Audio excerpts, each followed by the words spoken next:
The Brazen Bull, hukuman mati paling brutal di Yunani kuno. Cocok untuk koruptor? Mungkin kita sudah pernah dengar bahwa aneka hukuman mati di zaman dunia kuno amat bikin bulu kuduk berdiri atau bahkan lemes sekujur badan. Eksekusi mati zaman dulu terkenal jauh dari kata manusiawi. Kenapa? Karena tidak langsung membuat orang mati, melainkan akan mengalami penderitaan siksaan terlebih dahulu. Salah satu hukuman mati paling brutal nan kejam adalah The Brazen Bull. Kalau diterjemahkan bebas ke bahasa Indonesia adalah banteng yang kurang ajar. Terbuat dari logam yang dibentuk sedemikian rupa hingga menjadi patung berwujud banteng.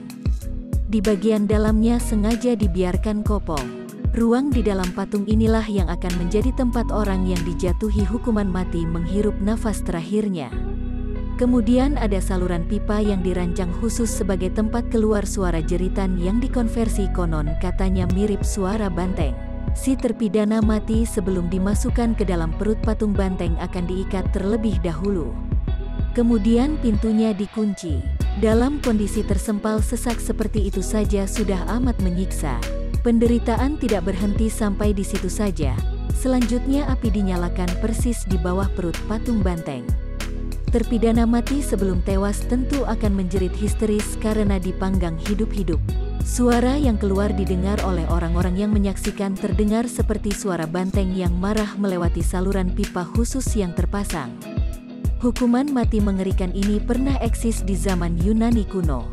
Penemunya bernama Perilaus.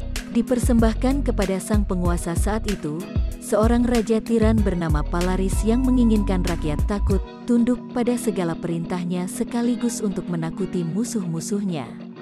Saking keji dan kejamnya Palaris, si penemu setelah panjang lebar menjelaskan cara kerja The Brazen Bull diminta untuk membuktikannya. Si penemu diseret, diikat, dimasukkan ke dalam patung banteng, dijadikan korban pertama. Saat ini patung The Brazen Bull dipamerkan di Torture Museum di Bruges, Belgia. Nah Gansis, gimana menurut kalian? Model hukuman kayak gini cocok gak buat para koruptor si maling uang rakyat? Kalau menurut TS sih cocok pakai banget. Karena pastilah orang-orang kaya nan berkuasa itu bakal ciut nyalinya. Gak bakal nafsu lagi